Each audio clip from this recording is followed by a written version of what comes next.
दोस्तों, आज के एपिसोड में तो बाघा ने बावरी से ब्रेकअप करने का बिल्कुल अलग ही तरीका अपनाया।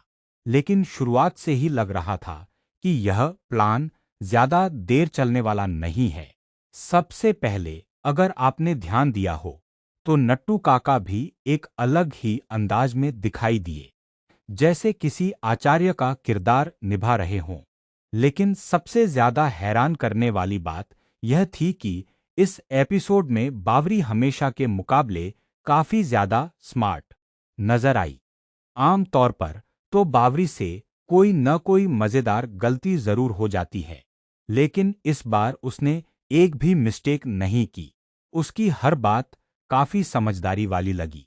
और एक बात तो माननी पड़ेगी कि बावरी सच में बाघा से बहुत ज्यादा प्यार करती है।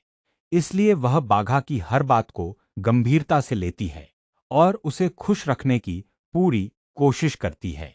आखिरकार बाघा का ब्रेकअप वाला प्लान पूरी तरह फेल हो जाता है। फिर वह सीधे टप्पू सेना के पास सलाह लेने पहुंच जाता है। वहां गोली उसे एक नया आइडिया देता है कि एक बहाना बना दो कि लड़का गांव जा रहा है। शायद उसके बाद लड़की खुद ही ब्रेकअप कर ले।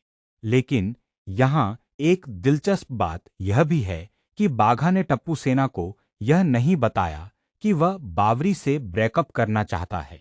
उसने पूरी कहानी अपने एक दोस्त के नाम से सुनाई ताकि किसी को उस पर शक न हो। अब मुझे तो लग रहा है कि बाघा का यह दूसरा प्लान भी कामयाब नहीं होगा, क्योंकि बावरी का प्यार और उसकी समझदारी देखकर ऐसा लगता है कि वह इतनी आसानी से हार मानने वाली नहीं है। आपको क्या लगता है? क्या इस बार बाघा का प्लान कामयाब होगा या फिर पहले की तरह यह भी पूरी तरह फेल हो जाएगा? अपनी राय कमेंट में जरूर बताइए।